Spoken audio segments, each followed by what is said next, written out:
Welcome to Sumaya English Primary School. Subject Hindi. Standard 6. Chapter number 8. Titu और Chinki. Doctor Vimla Bhandari. ये lesson किसने लिखा है? डॉक्टर विमला भंडारी. टीटू और चिंकी. प्रस्तुत कहानी में यह बताया गया है कि हमें सदैव मिलजुल कर रहना चाहिए तथा संकट के समय एक दूसरे का साथ देना चाहिए. इस लेसन में हम ये सीख देखेंगे कि हमें हमेशा एक दूसरे की सहायता करना चाहिए और वो भी ऐसे समय जब वो तकलीफ में है. मैं कौन? चित्रों के आधार पर वाक्य बनाओ. यहाँ पर 3 चित्र दिए गए हैं. इन्हें देखकर आपको स्वयं आपको खुद एक वाक्य बनाना है, एक सेंटेंस बनाना है. टीटू गिलहरी और चिंकी चिड़िया दोनों पड़ोसिन थी. यहाँ पर 2 पड़ोसियों के नाम बताए गए हैं. कौन? गिलहरी और चिड़िया. गिलहरी का नाम है टीटू और चिड़िया का नाम है चिंकी. ये दोनों पड़ोसी है. टीटू का घर पेड़ की खोखल में था. टीटू जो है, गिलहरी जो है, उसका घर कहाँ था? पेड़ की खोखल. पेड़ की खोखल मीन्स पेड़ होता है, उसकी एक शाखा होती है जो खोखली होती है, उसमें गड्ढा होता है, उसमें गिलहरी जाकर रहती है. और चिंकी का घोंसला पेड़ की शाखाओं पर. चिंकी यानी चिड़िया. चिड़िया का घर कहाँ होता है? घोंसले पे. पेड़ की शाखाओं यानी ब्रांच, पेड़ की डालियों पर उसका घोंसला होता है. चिंकी जब दाना चुगने जाती तब टीटू सभी बच्चों का ध्यान रखती. जब चिड़िया दाना चुगने के लिए जाती तो वो गिलहरी को कह के जाती और वो गिलहरी उसके बच्चों का ध्यान रखती. एक दिन बच्चे आपस में झगड़ने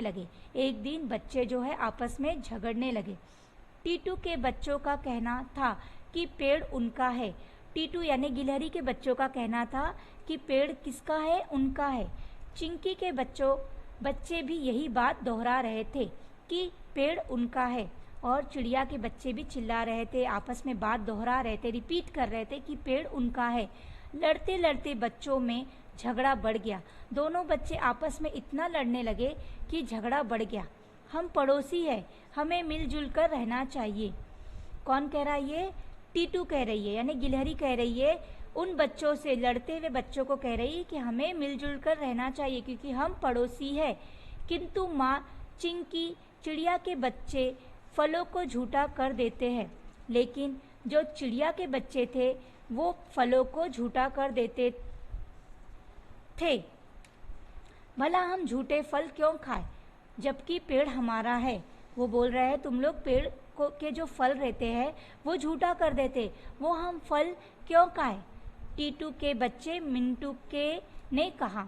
टीटू का जो था बच्चा उसने मिंटू से कहा. गिलहरी का बच्चे ने चिड़िया के बच्चे से कहा, तुम कैसे ये कह सकते हो कि यह पेड़ तुम्हारा है? उसमें से चिड़िया के बच्चे ने कहा कि तुम ऐसा कैसे बोल सकते हो कि पेड़ तुम्हारा है? चिंकी के बच्चे रिंकी ने प्रश्न किया. चिंकी का बच्चा है जिसका एक नाम है रिंकी, उसने ये प्रश्न किया. हम पेड़ के तने में रहते, हमारा जन्म इसी खोखल में हुआ.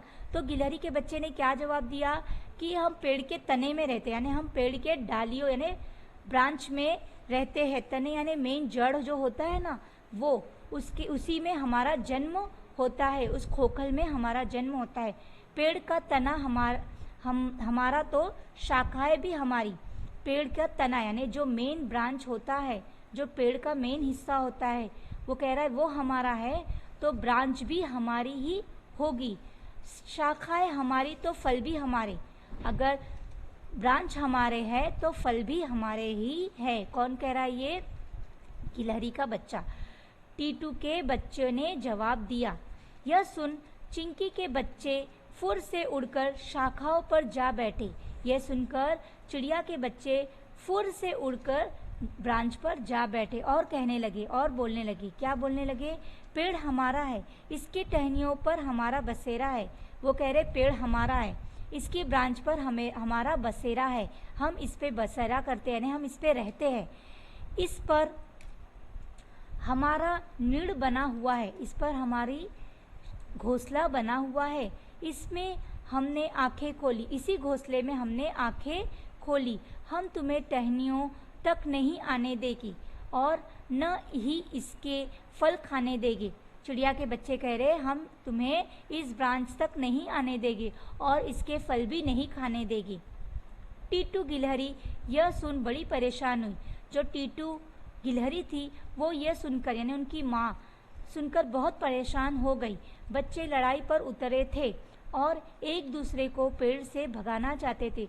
दोनों ही बच्चे एक दूसरे को उस पेड़ से भगाने की कोशिश में लगे हुए थे। टीटू गिलहरी उन्हें समझाने लगी, बच्चों, बात उस समय की है जब तुम लोगों का जन्म हुआ ही था और चिंकी ने अंडे दिए। अभी एक ही दिन भी नहीं गुजरा। टीटू गिलहरी उन्हें समझाने लगी और बताने लगी पिछली बातें कि ये उस समय की बात है जब तुम्हारा जन्म हुआ था और तुम्हारी माँ ने अंडे दिए थे और कुछ ही दिन गुजरे थे। टीटू गिलहरी उन्हें समझाने लगी, बच्चों, बात उस समय की है जब तुम लोगों का जन्म हुआ ही था और चिंकी ने अंडे दिए। अभी एक ही दिन गुजरा था कि आसमान में अंधेरा छा गया। वो बता रही है कि कुछ दिन पहले की बात है जब तुम छोटे थे, जब तुम अंडे में थे, उस दिन की बात वो बता रही है कि कुछ ही दिन गुजरे थे, आसमान में अंधेरा छा गया। तेज हवाएं चलने लगी और हवा तेज चलने लगी। डर के मारे चिंकी शोर मचाने लगी। चिड़िया डर गई और जोर जोर से शोर मचाने लगी। उसे डर था कि शाखाएं हिलने से उसका घोंसला नीचे गिर जाएगा। चिड़िया जो थी वो डर रही थी कि अगर हवा चली और शाखाएं हिली यानी ब्रांच हिले तो उसका जो घोंसला है वो नीचे गिर जाएगा। फिर उसमें रखे अंडे भी गिरकर फूट जाएगी और घोंसले में रखे हुए अंडे भी गिरकर टूट जाएगी। तब मैंने और चिंकी ने मिलकर अंडों को खोखल में सुरक्षित रख दिया। तब उस समय मैंने और चिड़िया ने यानी गिलहरी ने और चिड़िया ने दोनों ने मिलकर उस अंडे को खोखल में सुरक्षित रख दिया यानी सेफ रख दिया। अभी कुछ देर हुई थी कि पानी बरसने लगा और थोड़ी ही देर के बाद आंधी तूफान चलने के बाद पानी बरसने लगा, बारिश होने लगी। पानी इतना बरसा कि नीचे बहता हुआ पानी हमारे घर तक पहुंचने लगा और इतनी बारिश हुई कि पानी जो है गिलहरी के घर तक आ गया। हमें फिर चिंता होने लगी, हमारा घर डूब गया तो यह पानी बच्चों अंडों को बहा ले जाएगा। वो डरने लगे कि अगर पानी हमारे घर यानी गिलहरी के घर तक आएगा तो उनके बच्चे और अंडे को भी बहा ले जाएगा। तब मैंने और चिंकी ने मिलकर सभी को घोंसले में पहुंचाया। तब गिलहरी ने और चिड़िया ने दोनों ने मिलकर उन गिलहरी के बच्चों को और अंडे को घोंसले में जाकर पहुंचाया। फिर हम दोनों ने पत्तों से घोंसले को ढक दिया।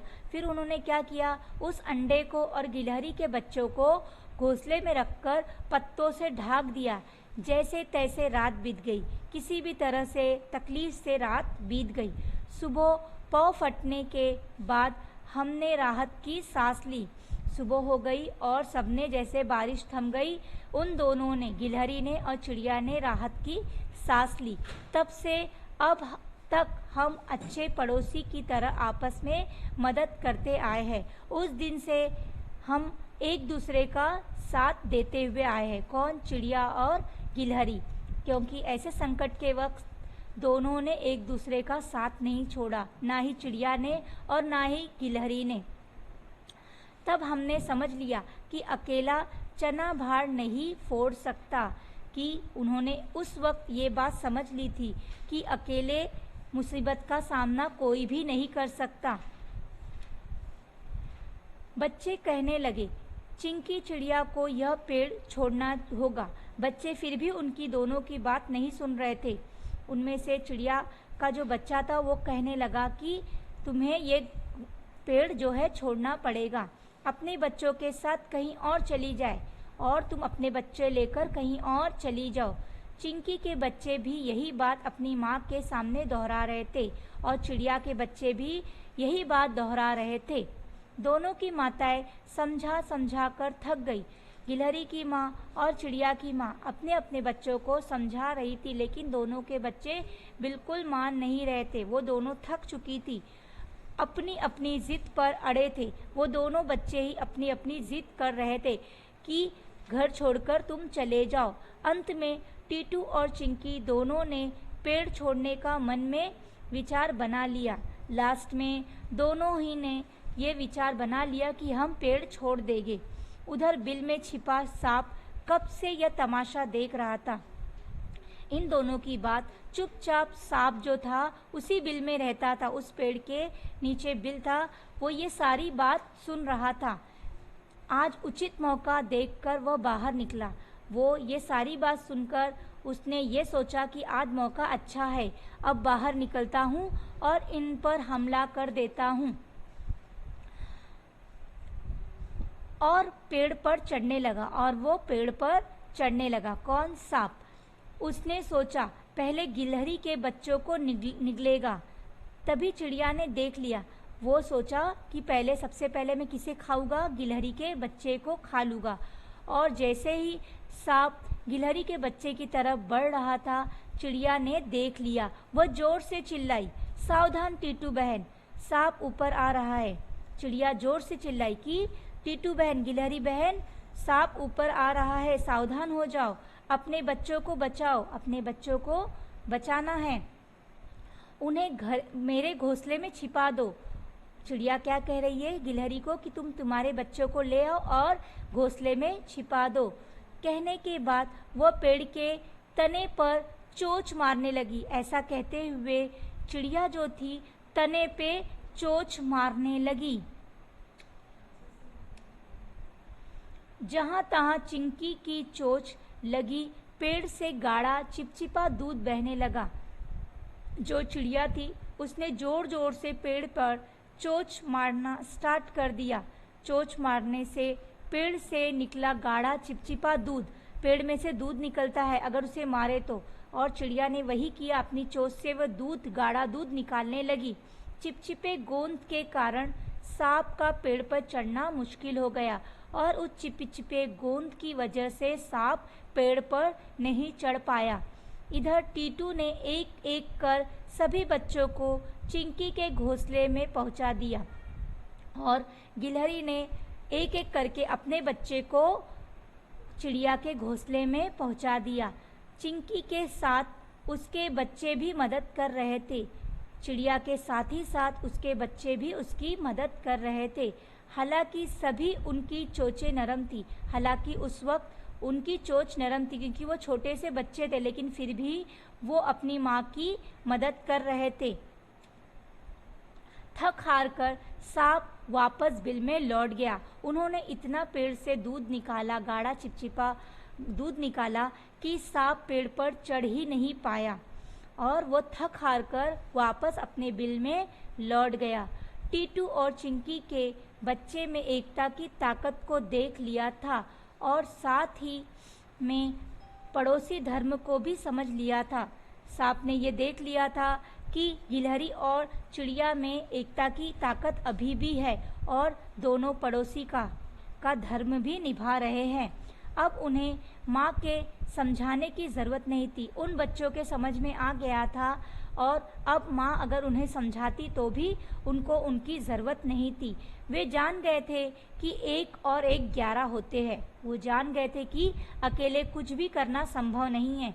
1 और 1 11 होते, यानी एकता में बहुत ताकत होती है। वो बच्चे ये जान गए थे।